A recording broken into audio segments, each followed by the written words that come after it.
Good morning, Alaïda, et ce soir aujourd'hui, le Nishmat Ravachar Ben Ben Mezev, Avram Ben Rivka et Nissim Ben Masoudi. Si vous souhaitez aussi étudier une prochaine étude de Mishnah, contactez 5 minutes éternelles. Nous étudions le Sechet 8, Perek Tet Mishnah Bet. Shalosh Aratzot Lebiur, Yehuda, Ve'ever Yarden, Ve'ha-Galil. Shalosh Aratzot, Ve'kol Achat Ve'achat. Galil HaElyon, Ve'Galil HaTachton, Ve'ha-Emek. Mikvah Hanania Ul-Ma'alan, Kol She'eno Megadel Shikmin, Galil HaElyon.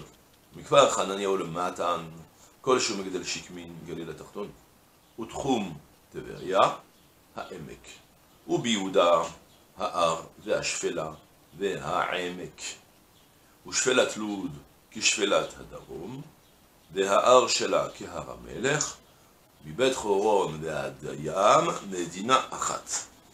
On a une Mishnah qui va, c'est-à-dire, il y a le sujet général maintenant qu'on commence à ouvrir. Ce sera le sujet du biour d'abord, concrètement dans notre Mishnah. Le biour, c'est quoi?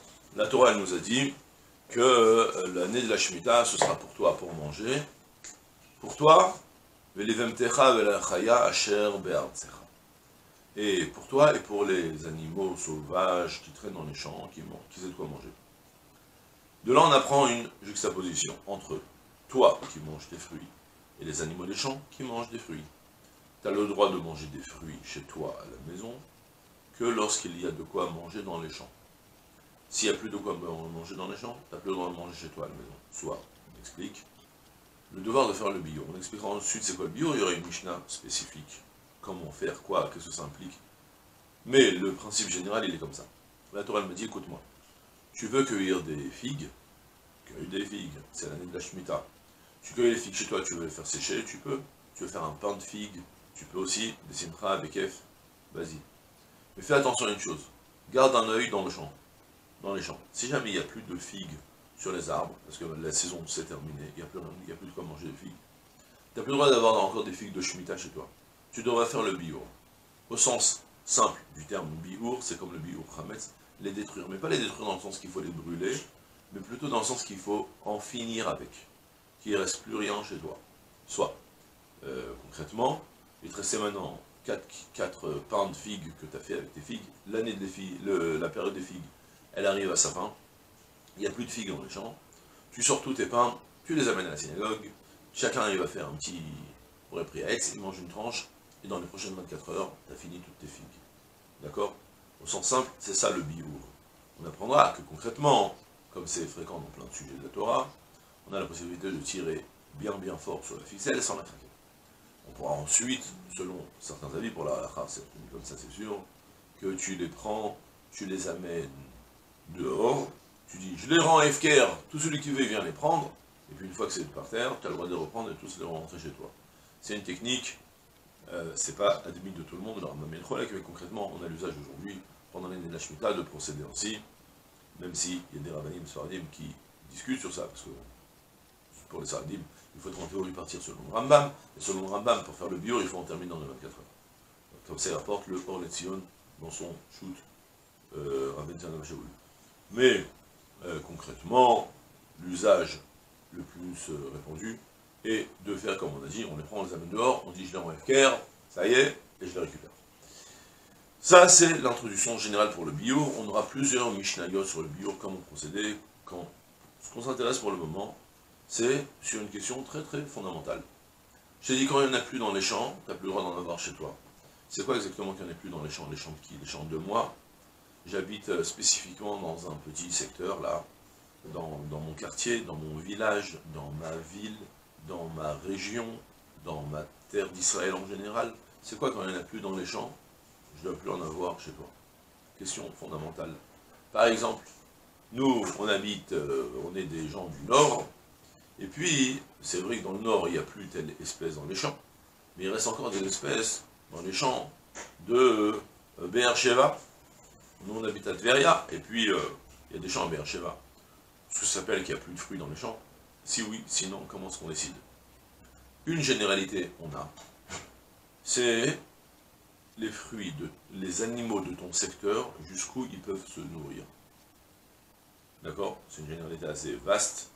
Ça signifie qu'en fait, on va séparer la terre d'Israël en 3 régions, mais ce n'est pas exactement plus 3 régions, mais 3 grosses régions que concrètement, on sait que les animaux qui vivent, qui naissent et grandissent dans le nord d'Israël, par exemple dans le Golan, dans le Galil, eh bien, eux, ils ne sont pas capables d'aller vivre dans les Midbar Yehuda ou dans la période, dans la région de la Judée.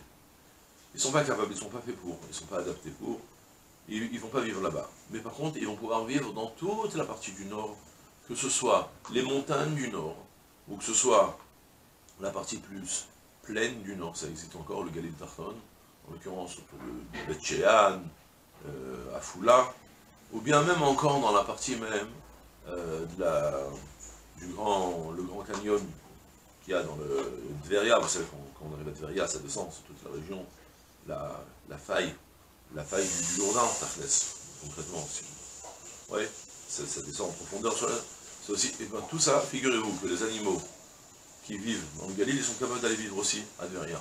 Mais si vous les prenez, vous allez les amener par exemple, même dans la région de En-Gedi, non, c'est plus bon, parce que ça c'est la Galilée, c'est le Galilée Lyon, au Galilée Lyon, Galilée Tarton, ça change rien, c'est la partie du nord, et ça s'appelle le Galil en général, et la partie du sud, plus c'est la partie de Yehuda.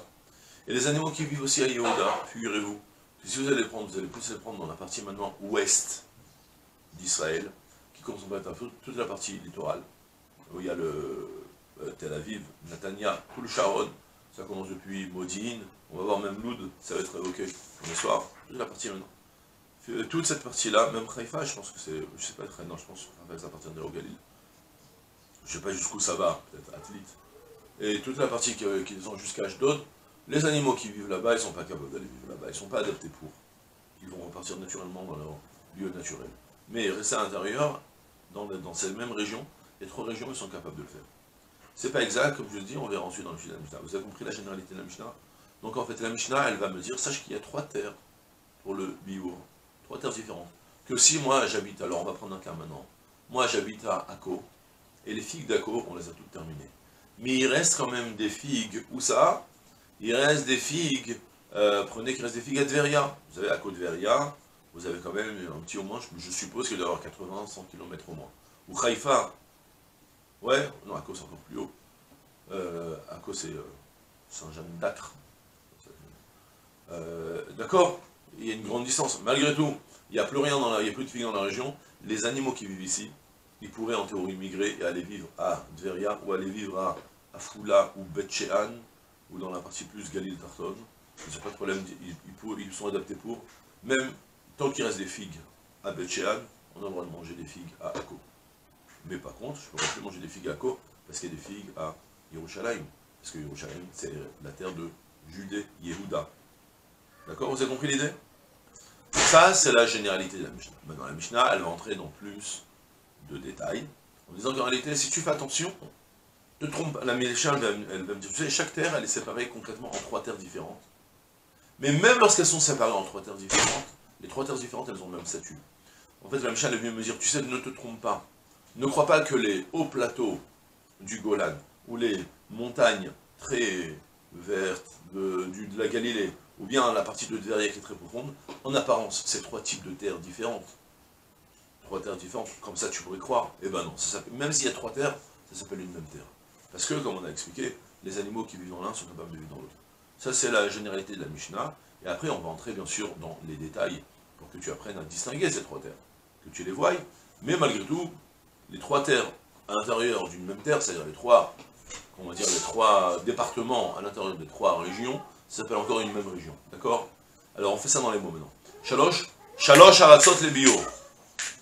Shalosh haratzot le biur. Il y a 3 terres différentes, à distinguer 3 régions, pour la mitzvah du biur des fruits de la Shemitah, qui sont Yehuda, Ve'ever Yarden, Ve'agalil. Yehuda, c'est la Judée, ça implique toute la région de Yehuda, la Nachala de Yehuda, Shimon et Binyamin, toute la partie qui descend vers le sud, ça implique, vous savez que les limites d'Israël, ça ne va pas jusqu'à Elat, ça va autour de Be'er Sheva, j'ai oublié, c'est des Boker, je crois que ça peut être plus ou moins la dernière limite d'Israël, ouais, Be'er Sheva, toute la partie de En-Gedi, ça c'est toute la partie de Yehuda, avec un petit peu le haut de Binyamin, jusqu'à qu'on arrive à Eretz Ephraim, ça correspond plus ou moins vers Bet Shean, c'est le changement, où ça devient la partie du Galil Tartan.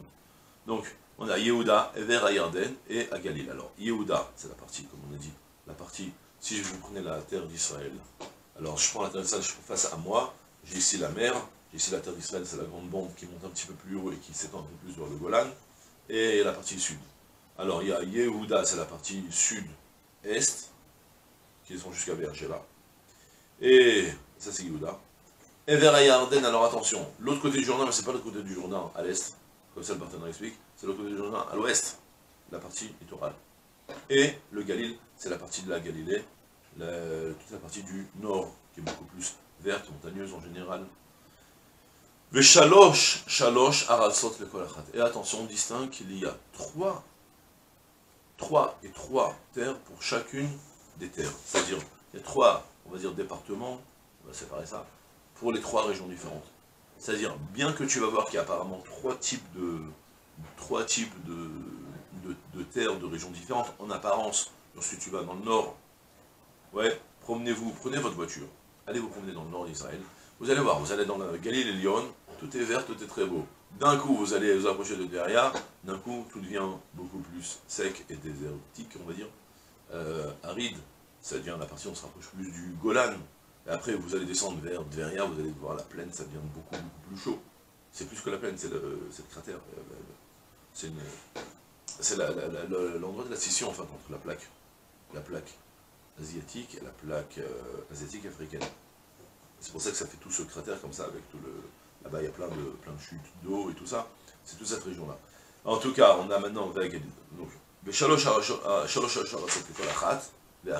il distingue qu'il y a trois départements, trois sous-régions, dans cette même région, et malgré tout, c'est considéré comme une seule même région, parce que, comme on a dit, les animaux qui vivent dans une sous-région peuvent vivre dans l'autre sous-région, donc ils peuvent rester dans le Galilée. Et donc, distingue bien, il y a le Galilée Elion, la Galilée du supérieur, le nord, qui est plus haute, plutôt les plateaux, les terres plus hautes, aller autour de Méron, Rabbi Shimon Bar Yochai, et aller là-bas, Tzfat, tout ça c'est beaucoup plus haut. Des Galil la Tarton, et la partie du Galil inférieure, c'est pas inférieur juste parce que c'est vers le sud, c'est beaucoup moins haut, c'est des montagnes moins hautes. Ça commence à monter un petit peu. Tout ça c'est autour de Bet Shean, plus ou moins, à Foula. Vehaemek, et Haemek, c'est lorsque c'est plus que la plaine, concrètement c'est toute la partie du canyon du Jourdain qui débute en fait à Tveria, à Tibériade. Ensuite, et donc on va t'apprendre les limites à les distinguer exactement, parce qu'il faut que tu voies. Il y a Mikfar Hanania ol Ma'alan. Alors il y a un endroit qui s'appelle Kfar Hanania, c'est pas loin de ce qu'on appelle Tzomet Hanania aujourd'hui. C'est plus à Bet Touran, j'ai vu dans les livres, il rapporte. Il y a un endroit qui s'appelle Bet Touran, c'est un truc druze, un village druze, plus ou moins, ça correspond à Kfar Hanania. Ol Ma'alan est donc toute la partie du nord, ça c'est la partie donc du Galil et Lyon. Kol Shenu Megedel Shikmin, si tu vas t'entendre quelque chose d'original là-bas, c'est qu'il n'y a pas naturellement, les dattes ne poussent pas, les figues ne poussent pas là-bas. Les shikmin ne poussent pas là-bas. Je suis un peu étonné parce que j'ai déjà vu des figues dans les régions, dans les masloulim, dans les randonnées dans le nord. Mais apparemment, peut-être qu'il faut faire attention, la prochaine fois je verrai, qu'il n'y a pas de figues apparemment. Et donc là-bas, ça ne fait pas pousser des figues naturellement, parce que les figues, elles ont besoin de plus de la route, pas être sec. De la route d'humidité, que ce soit beaucoup plus... une zone de vallée plutôt. Toute cette partie-là s'appelle le Galil à Elion, la partie du Galil supérieur, dans les hauteurs. Au Mikfar Hanania le matin, dans la partie de Mikfar Hanania est plus bas. Alors, Kol Sheu Megadel Shikmin, c'est la région où les figues poussent plus naturellement. Alors, Galil la Tarton, c'est la partie du Galil inférieur. Outrum Tveria est toute la région de Tveria. Quand je dis Tveria, ça monte jusqu'à Migdal, et encore même plus haut, toute la partie qui longe le lac de Tveria, et un peu plus haut. Ah, et tout ça, c'est la partie du Emek. Maintenant, Oube Yehuda, dans la région de Yehuda, de la Judée, alors là, la Mishnah me résume ça en trois termes. Ha'ar, Ve'ashfela, Ve'emek. C'est très simple. Il y a les montagnes, il y a la Shfela, c'est la plaine, et à Emek, c'est de nouveau la partie où ça descend, où ça creuse. Il y a le canyon, qu'on descend vers Yamamelach, Engedi, tout ça c'est la même... C'est la suite de Tveria, qui descend plus bas. Et c'est le Jourdain là-bas, la vallée du Jourdain jusqu'à la mer Morte, ça s'appelle la Haémek. Donc il y a apparemment 3 terres différentes, tout est considéré comme une grande terre. D'accord?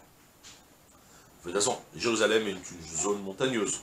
Vous allez descendre maintenant vers plus bas de Jérusalem, vous allez arriver vers Hebron, vous êtes encore dans les montagnes. Encore plus bas, vous allez arriver vers Beersheba. Et là-bas, ce sera plus montagneux. Tout ça s'appelle Eretz Yehuda, Shimon, Binyamin. Ça, c'est la même terre, et tout est considéré comme une grande terre. Maintenant, on va passer dans les limites du Ever à Yarden, l'autre côté du Jourdain. On a Ushfelat Loud, qui Shfelat Hadarom. Et alors là, ça devient un peu plus délicat à définir. Maintenant, la Mishnah, elle a manqué un peu une phrase. Elle a manqué une phrase et elle veut nous faire un distinguo très très très spécial. C'est un peu compliqué à comprendre ce qui se passe. Regardez. On va passer maintenant dans toute la partie de ce qu'on appelle Ever Yarden, toute la partie du littoral. Là-bas, il y a apparemment 3 terres, effectivement. Si vous allez voir en topographie, vous allez voir des montagnes. Une grande partie qui est pleine, c'est vrai, vous allez à Tel Aviv, Netanya, tout ça, c'est à peu près, il n'y a presque pas de montagnes, tout est plat. Mais il y a malgré tout, quand on va commencer dans les contours, il va y avoir la montagne. Et il y a aussi des endroits, et il y a aussi un autre endroit, je ne sais pas exactement où c'est, que ça devient plus profond. Je ne sais pas exactement à quel endroit j'ai un problème, parce que dans ma topographie d'Israël, je ne connais pas, je ne vois pas le distinguer où est-ce qu'il est. Mais concrètement, ce qui m'intéresse, c'est que dans toute cette partie qui s'appelle Ever Yarden, il y a trois sortes de terres. Montagneuses, plaines, et vallées qui creusent. D'accord? Alors maintenant, là, figure-toi, quand Yehuda, ça devient différent. Que la zone montagneuse de Yehuda, elle prend le même statut que la zone des montagneuses de Jérusalem. La zone de plaine de Ever Yarden, elle prend la même statut que la zone de plaine de Yehuda. Et la zone de cratère, de canyon, qui descend en profondeur, de vallée, qui est de Ever Yarden, elle prend le même statut que la zone de vallée de Yehuda. C'est-à-dire, je ne fais pas que les 3 terres de Ever Yarden, elles ont un seul grand statut, mais elles vont au contraire marcher en parallèle avec les zones de Yehuda. Alors qu'en Eretz Yehuda, on ne fait pas de différence. Est-ce que c'est la montagne ou est-ce que c'est la plaine? C'est-à-dire, s'il n'y a plus, je reprends maintenant, on va prendre un cas concret. Prenez tant qu'il reste des fruits à En-Gedi, il reste, je ne sais pas moi, des dattes à En-Gedi, j'ai le droit de manger des dattes à Jérusalem. Mais quel rapport? Ça, c'est la zone montagneuse. Et ça, c'est le canyon de En-Gedi. Ouais. C'est la faille de En-Gedi, tout ça là-bas. Pourquoi? Comment tu peux manger? Oui, parce que tout ça s'appelle Eretz Yehuda.